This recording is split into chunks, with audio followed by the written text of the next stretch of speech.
Donc, on vient de me présenter comme responsable de la didactique de l'histoire. Ça veut dire que je suis beaucoup dans les classes pour y suivre mes étudiants et que d'autre part, pendant 20 ans, parallèlement à mes fonctions à l'ULB, d'abord d'assistante, puis de chargée de cours, etc., j'ai été professeur d'histoire dans l'enseignement secondaire, comme pourrait en témoigner Patrick Lieberman, qui était ici il y a quelques instants, et qui était un de mes anciens élèves. Et jeune prof, en 1979, j'ai été emballée par l'idée de « changeons les livres ». Et la partie historique avait d'ailleurs été faite par une jeune femme qui a été pendant un moment mon assistante.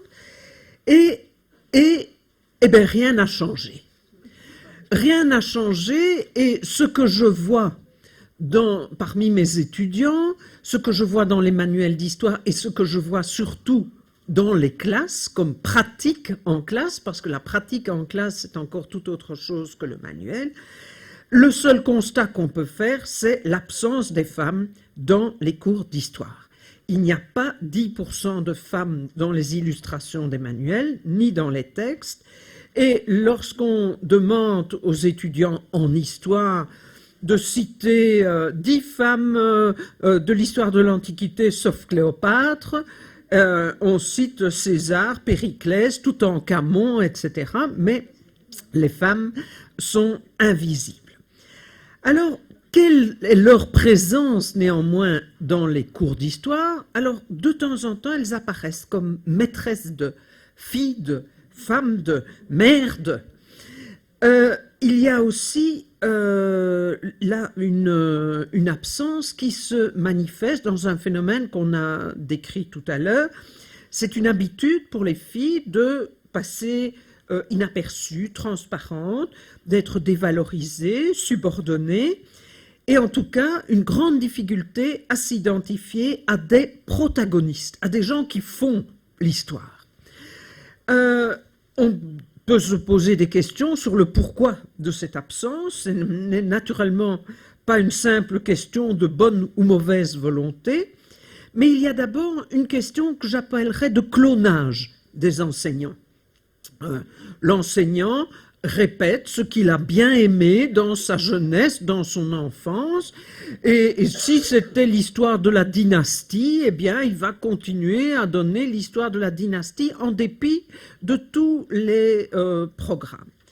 Et parmi les choses qui flottent dans l'air à propos de ce clonage des cours, il y a des choses qu'on retrouve dans d'anciens manuels ou dans les dictionnaires, qui décrivent quelques femmes importantes. Alors, je vous en ai pris 3. J'ai pris Brunehaut, 534-613, fille du roi des Visigoths, née en Espagne. Elle épousa en 566 le roi Sigebert.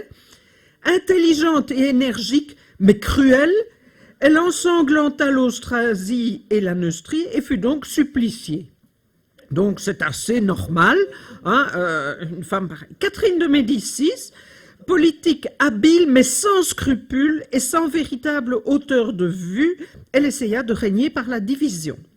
Marie de Médicis, peu intelligente. Est-ce qu'on imagine qu'on nous dise de Louis XIII, peu intelligent, de Louis XIV, sans scrupules, etc.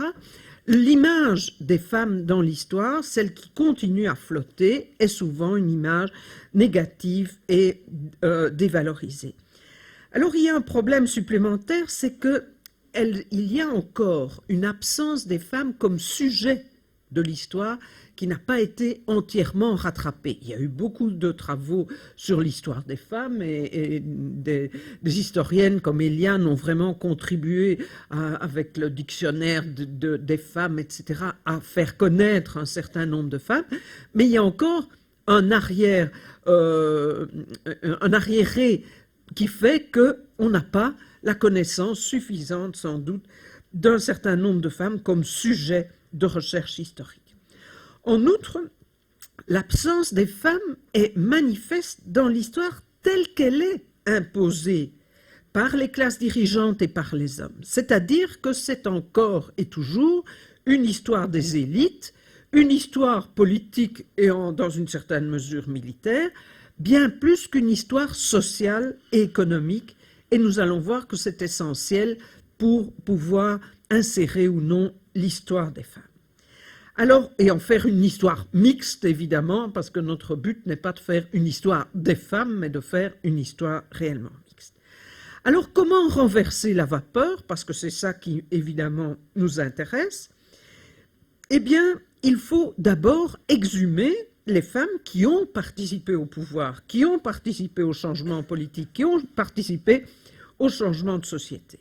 C'est-à-dire qu'un point du programme prévoit l'étude du despotisme éclairé. Alors, pourquoi toujours prendre Joseph II, alors qu'on pourrait prendre Marie-Thérèse et on pourrait prendre Catherine de Russie? Mais, automatiquement, on prend Joseph II. Lorsqu'on voit la question de la Méditerranée, lien de trois cultures, il y a la question de Byzance. Eh bien, pourquoi ne pas un peu ruer dans les brancards et prendre Irène, empereur de Byzance? Oui, Irène a été empereur de Byzance. Je pourrais vous montrer des jolies monnaies que j'avais choisies à ce sujet, où on la voit d'abord avec son mari, puis avec son fils, et puis elle toute seule ayant le pouvoir. Lorsque on travaille sur les Lumières avec les élèves, pourquoi ne pas mettre l'accent sur Émilie du Châtelet et en dire autre chose que simplement, oui, c'était la maîtresse de Voltaire. Mais non, elle est une mathématicienne, elle est traductrice, elle a un rôle important dans les Lumières, mais on la définit toujours par rapport à son célèbre amant. De même, lorsqu'on travaille sur la Révolution française, on peut très bien disséquer les préjugés sexistes qu'il y a autour de personnages comme Marie-Antoinette, qui est présentée comme la source finalement de tous les malheurs de la monarchie par sa frivolité, l'affaire du collier. Elle a voulu emporter trop de bagages pour la fuite à Varennes, à cause de ça, ça a foiré, etc. Il y a une énumération de stéréotypes sexistes qu'on peut décortiquer à cette occasion-là.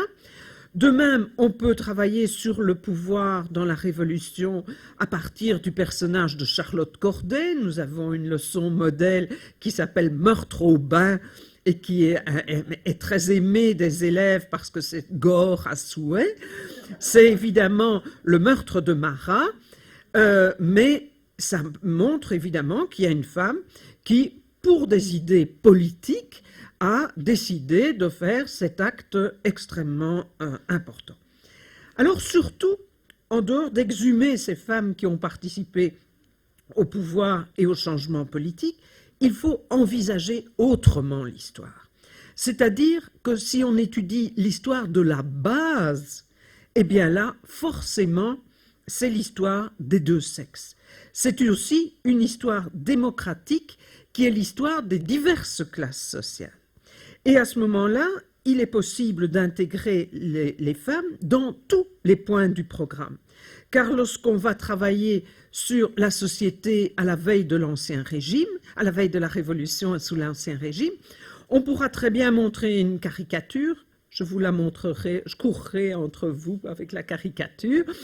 On pourra très bien montrer une caricature qui est le parallèle d'une caricature qui figure dans tous les manuels d'histoire. Dans tous les manuels d'histoire, la société française avant la Révolution est symbolisée par une caricature où on voit un paysan qui supporte sur ses épaules un aristocrate et un prêtre. Eh bien, cette caricature existe en version féminine. C'est la paysanne qui supporte la religieuse et une aristocrate, mais cette caricature-là ne passe jamais, évidemment, dans les manuels scolaires. Et si on s'attarde au cahier de doléances, si on s'attarde à la situation sociale, on est obligé à ce moment-là de voir toutes les classes sociales et les deux sexes, bien entendu. De même, si on travaille sur l'industrialisation au XIXe siècle, si on travaille sur la condition des gens qui vivent l'industrialisation, on devra forcément passer par la condition féminine à ce moment-là, mais évidemment, on a pris l'habitude de voir l'histoire du point de vue des élites, qui est aussi le point de vue de l'homme blanc. Même dans des thèmes comme la Seconde Guerre mondiale, collaboration et résistance peut être très bien vue d'un point de vue des femmes comme d'un point de vue des hommes, mais il faut se donner la peine de chercher naturellement d'autres documents. Alors, il y a plus de 25 ans, on espérait changer les livres. Aujourd'hui, ce qu'on voit dans les manuels, c'est qu'il y a parfois une page, je pense au manuel d'histoire le plus connu et le plus utilisé dans nos classes, il y a une page mortellement ennuyeuse sur l'histoire des femmes et une multitude de dates l'une à côté de l'autre. Alors, je suppose que grâce à cette page, le manuel a reçu l'agrégation parce qu'il apporte une contribution à l'histoire des femmes, mais évidemment, pour moi, c'est un alibi sans aucun intérêt. C'est une page qui n'est pas du tout le but de ce qu'on voudrait faire, c'est-à-dire introduire vraiment l'histoire des deux sexes. Alors, aujourd'hui, il y a un projet bien plus stimulant qui se réalise 30 ans après Changeons les livres, grâce à Eliane Gubin et grâce à Claudine Marissal, et grâce au CARIF, Centre d'archives sur l'histoire des femmes.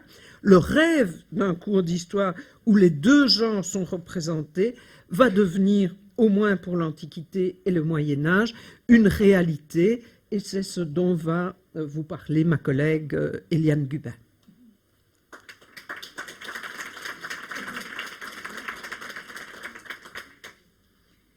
Bien, je vais effectivement vous parler de ce manuel, enfin de cet outil pédagogique. Et donc, je ne reviendrai pas sur les constats de Anne. Elle a, je crois, montré qu'il y avait un déficit dans l'histoire. Déficit qui a été constaté, tu l'as dit, il y a déjà, je dirais plus que 25 ans, puisque l'ouvrage date de 1979, donc c'est vraiment déjà ancien. Et je dirais que le constat actuel qu'on fait en prenant les manuels, de voir que finalement, on n'a pas changé grand-chose, c'est un constat beaucoup plus grave que celui qu'on a fait il y a 30 ans. Parce qu'il y a 30 ans, on pouvait encore avoir le prétexte qu'on ne connaissait pas, on ne savait pas. Il n'y avait pas vraiment d'histoire des femmes qui avait documenté. Aujourd'hui, on ne peut pas dire qu'on ne sait pas. L'histoire des femmes en 30 ans a été vraiment une histoire extrêmement féconde. Et je dirais qu'il faut bien voir qu'aujourd'hui, ce n'est plus l'histoire des femmes qui est en cause ou qui est remise en cause, mais sa transmission. Hein, c'est pas la même chose. Et je citerai Michel Perrault, quand elle l'écrit, écrire l'histoire des femmes. Plus personne, désormais tout le monde, ou presque, est d'accord. Mais l'enseigner, c'est une autre affaire. Et c'est cette affaire-là que je voudrais développer avec vous aujourd'hui, parce qu'effectivement, comme l'a dit Anne, on se trouve dans une situation très délicate, parce que ou bien les manuels continuent persistent en tout cas dans leur amnésie et leur cécité, et sans le citer, je me pose quand même des questions sur un manuel récent, quand il affirme que le Code civil de 1804, je cite, « consacre l'égalité de tous », alors qu'ils font en réalité légalement l'infériorité de la femme mariée jusqu'en 1958. D'autres ouvrages, comme l'a dit Anne, saupoudrent, et c'est un peu vicieux, parce que c'est vrai qu'on ne peut plus dire qu'elles ne sont pas là. Elles sont saupoudrées, elles sont souvent même dans des dossiers. Alors là, c'est intéressant d'analyser la démarche, parce que je crois que ce n'est pas une démarche qui nécessairement résulte du complot, mais de ce qu'on a expliqué ce matin de l'acculturation générale. On les met dans des dossiers séparés, parfois assez approfondis, de telle manière qu'elles apparaissent comme une histoire particulière. Elles ne font pas partie de cette histoire qui peut se dire du début à la fin du manuel. Donc aujourd'hui, et c'est là-dessus que j'aimerais beaucoup insister, il y a un fossé entre l'état des connaissances scientifiques et leur transcription dans l'histoire enseignée. Et cela à tous les niveaux. Mais encore plus, ce fossé ne concerne pas seulement le plan scientifique. Il concerne aussi la formation civique, qui est une des ambitions de l'histoire. Depuis la fin de la Seconde Guerre mondiale, et même si l'on peut effectivement pointer les inégalités persistantes, ce serait quand même faire un mauvais procès que de ne pas reconnaître que les sociétés occidentales ont entamé une marche pour gommer légalement, on parle d'une égalité formelle, pour gommer légalement les discriminations.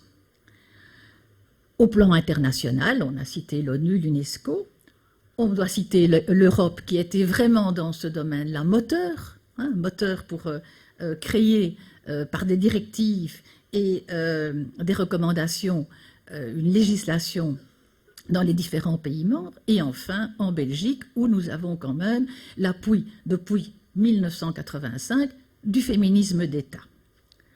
Alors ça veut dire que cette histoire qu'on enseigne, et qui est censée former à la fois intellectuellement et à la fois civiquement, eh bien, elle ne vise réellement aucun de ses ambitions, puisqu'elle souffre d'un double décalage avec la production historique actuelle et avec les réalités institutionnelles et sociales. Ce décalage est d'autant plus paradoxal que l'histoire, la discipline historique, ne s'enseigne plus comme il y a 50 ans. Quand j'ai eu mes cours d'histoire, c'était très gai, c'était des récits, au demeurant parfois fort agréables, qu'il fallait mémoriser, qu'il fallait connaître, et qui souvent glorifiaient l'histoire nationale. L'histoire a changé de méthode, je crois. Malheureusement, je n'ai pas enseigné dans le secondaire, mais d'après tout ce que j'ai vu et les approches que j'en ai, elle a changé de méthode, elle a changé de finalité.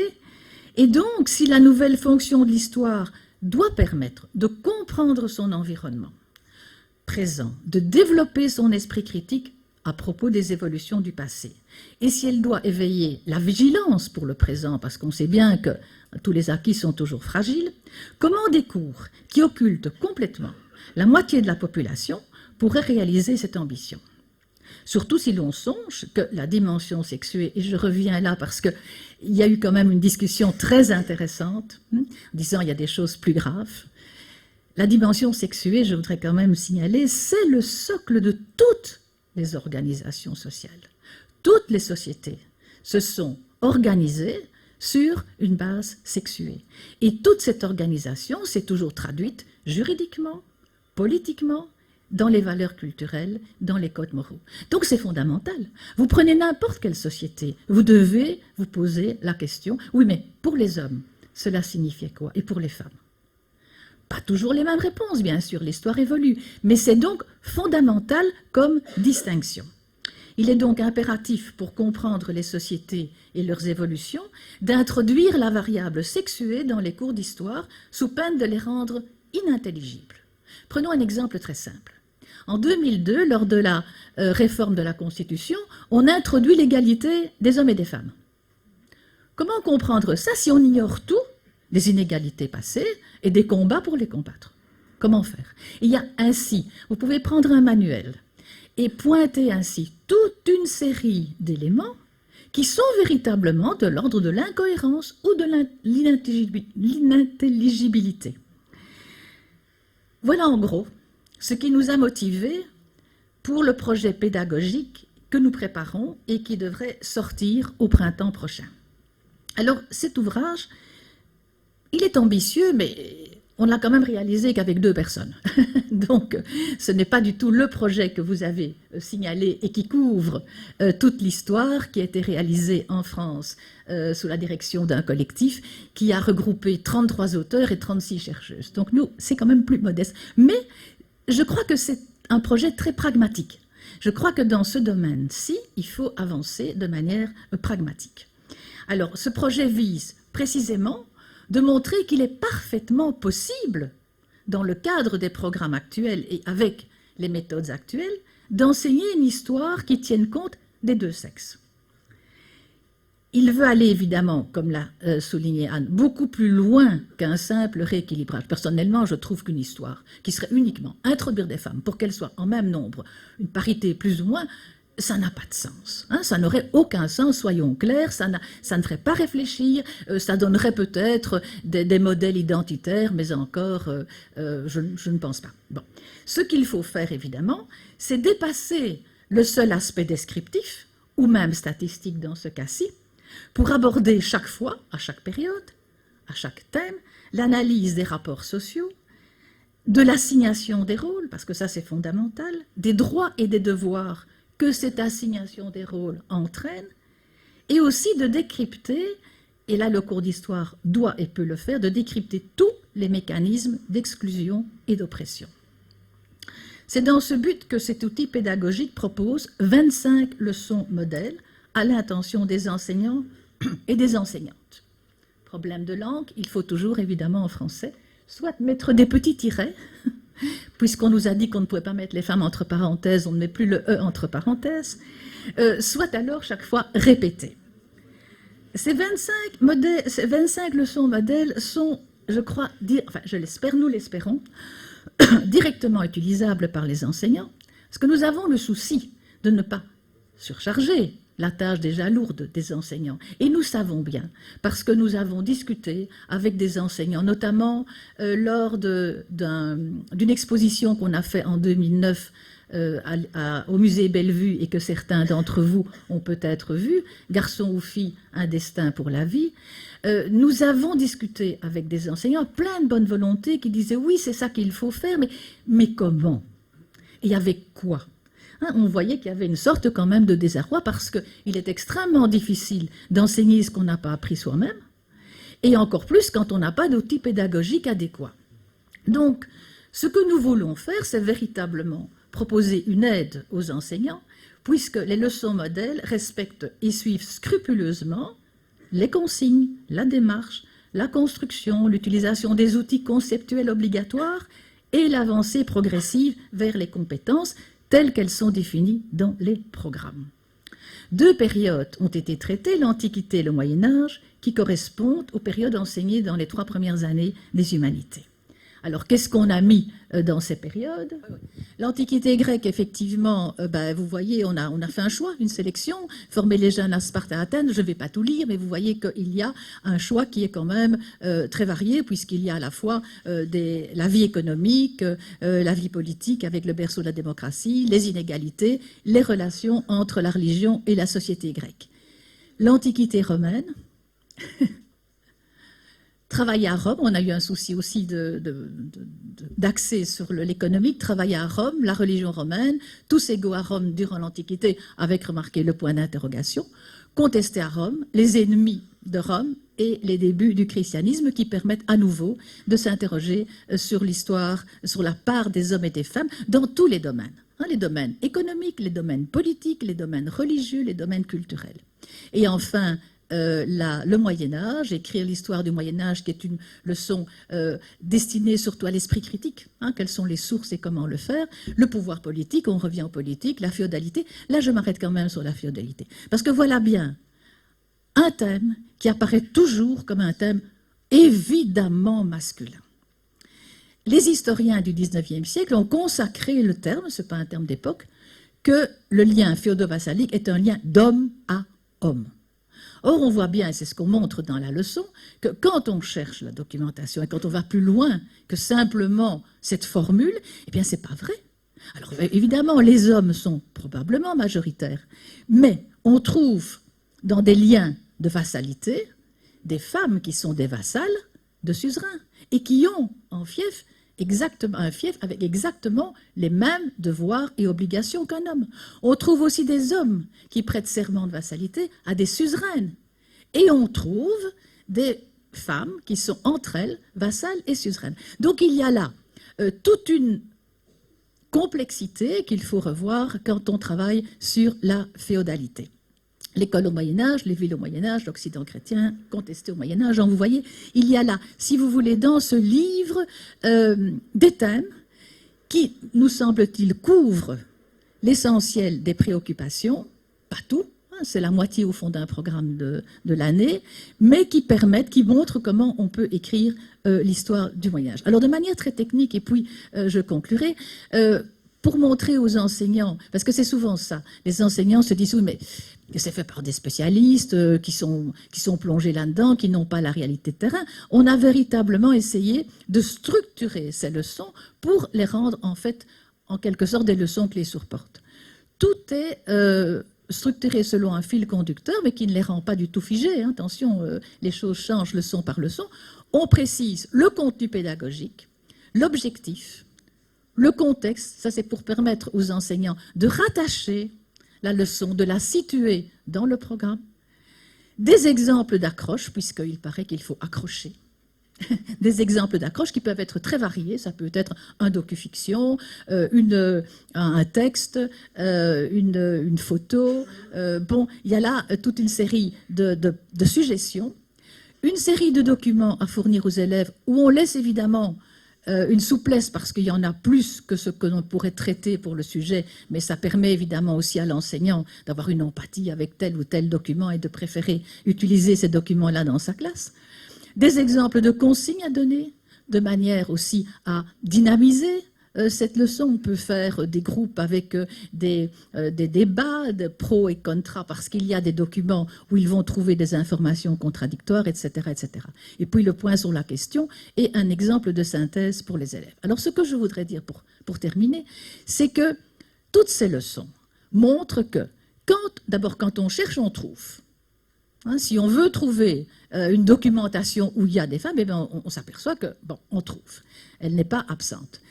Secondement, on voit aussi que dès qu'on a cette dimension sexuée, qu'on regarde simplement, hein, donc ce n'est pas du tout une question difficile à avoir en tête, exactement comme on a spontanément l'idée de penser en différence de classe sociale, ben, il faut spontanément penser en termes de différence sexuée. C'est logique.